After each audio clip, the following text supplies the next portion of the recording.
If you're a parent, teacher, or school leader, and you're sick and tired of the frustration, anger, and unfair treatment of children at high risk in our public schools, then perhaps it's time for all of us to do something about it. In this podcast, Dr. Amitra Berry brings you tips, tools, strategies, and tactics to build successful solutions while touching, moving, and inspiring all of us to transform our schools so that every child thrives. Here's your host, Dr. Berry. The function of education is to teach one to think intensively and to think critically. Intelligence plus character, that is the goal of true education. The words of Martin Luther King Jr. Welcome back, Equity Warriors, as we reflect on King's words. Today's episode of Educational Equity for Emancipation delves into what's happening or what could happen to our educational system this election season. So today I'm going to present you with three current candidates' political narratives. So stay with me as I unpack these stories and policies proposed by aspiring leaders in two states. Three candidates, two states. The threat that is posed to equitable education by these candidates is disturbing. These candidates have made remarks and policy proposals that if they win and if these things are implemented, would significantly alter the landscape of learning for our marginalized learners. Collectively, their platforms represent not a pivot away from inclusive, compassionate, and evidence-based educational policies, but a 180-degree turn. For learners who face systemic barriers, the stakes this election season could not be higher.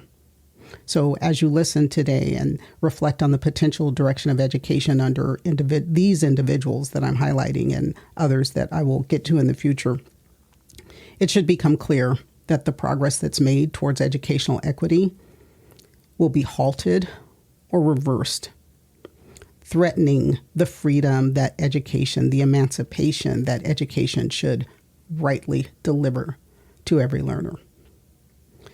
So I'm going to start in North Carolina. Still there. Yes, last week, teacher shortage. This week, North Carolina politics. Got to give Texas and Florida a little bit of company. So North Carolina has a candidate for state superintendent of public instruction whose extreme social media rhetoric has called for violence. And it paints a truly vivid picture of the type of, God, I can't call it leadership, of what she would do were she to gain the post of state superintendent of public instruction. And for learners of color, learners from marginalized backgrounds, our LGBTQIA students, her getting into that office would create an environment where hostility and exclusion are overlooked or even endorsed. And this is antithetical to the safe and supportive educational spaces that are necessary for all children to thrive. Who is this person? Her name is Michelle Morrow. And she won that Republican primary for North Carolina handily. In her social media post, she has called for violent action against Democratic politicians, including former President Obama and even President-elect Biden, now President Biden.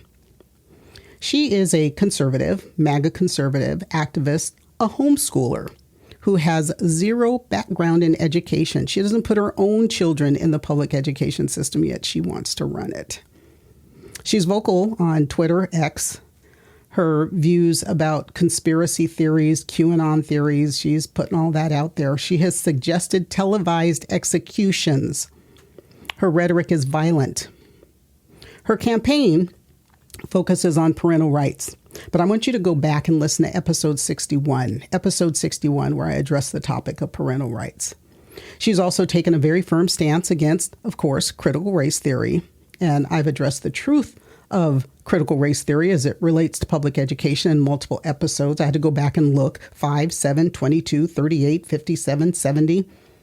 And we all know that CRT is not taught in K-12 schools. Now, if this woman wins the general election, she will not only manage the state's $11 billion education budget, but she'll be influencing the future of public education in North Carolina, an educational system she has called socialism centers.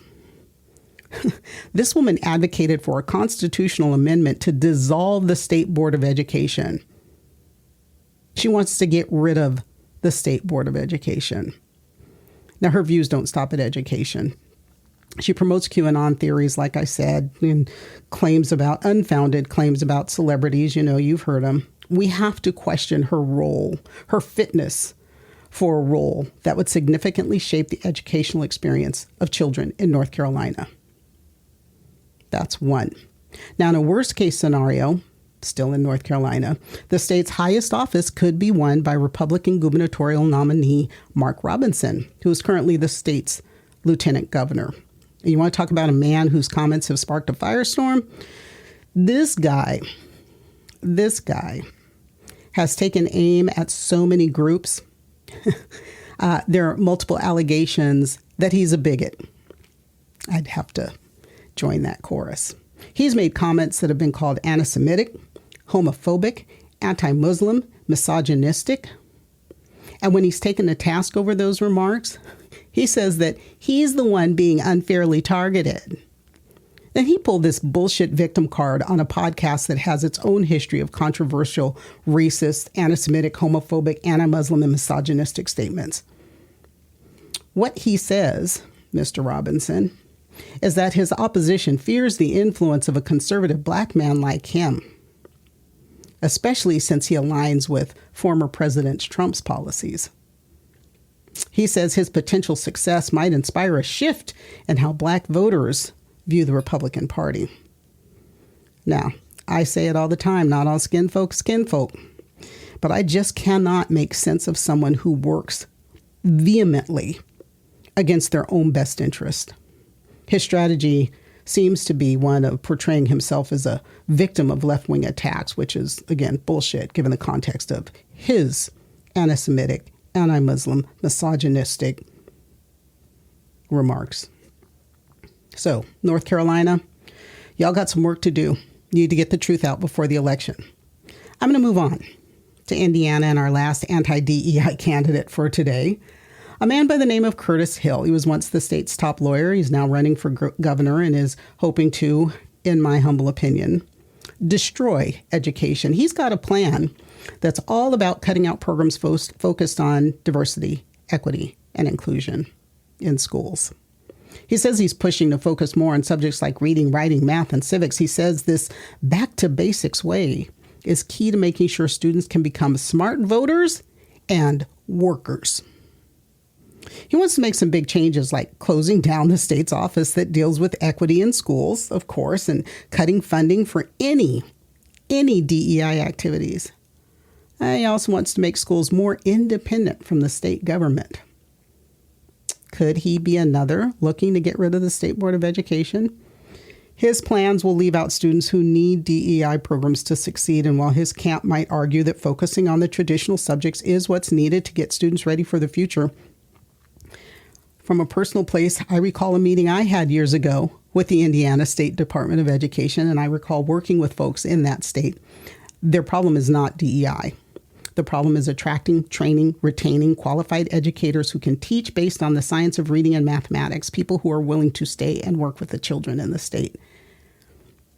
His ideas, though, are getting a lot of talk about what education in Indiana could possibly look like. But you know the old saying, the proof is in the pudding, and we ain't seen none of his people's pudding.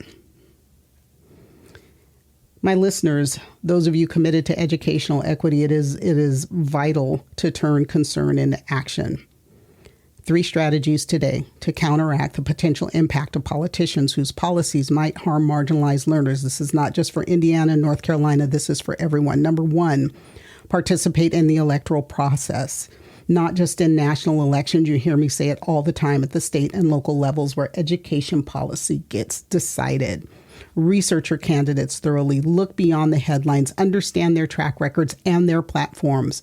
Mobilize and educate your community on the importance of voting for candidates who support inclusive, equitable education policies.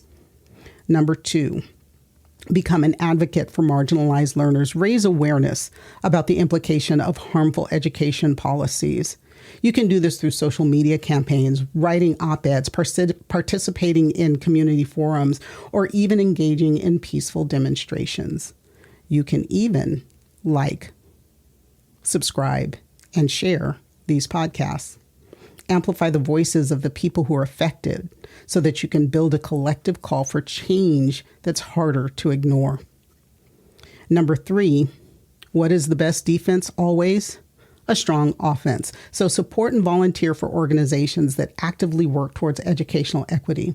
Now, this can include your local education foundations, civil rights organizations, and groups that focus on educational advocacy for marginalized communities.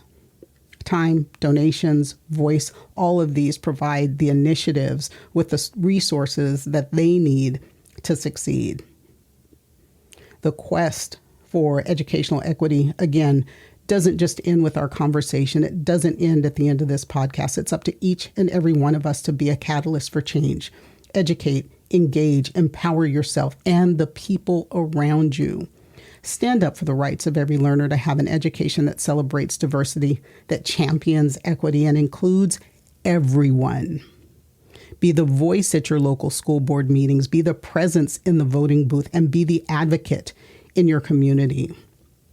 And then join me again next week. Connect with me on social, folks. Use those links down in the notes. Send your questions, topics, and requests to info@askdrberry.com. I'll answer those questions and bring you experts to help address those topics. And as always, don't worry about the things you cannot change. Change the things you can no longer accept. I'll see you next time.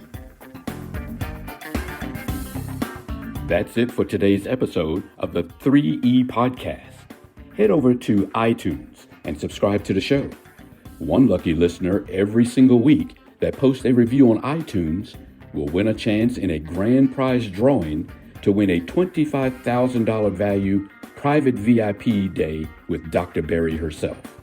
Be sure to head over to 3epodcast.com and pick up a free copy of Dr. Berry's gift. Then join us on the next episode.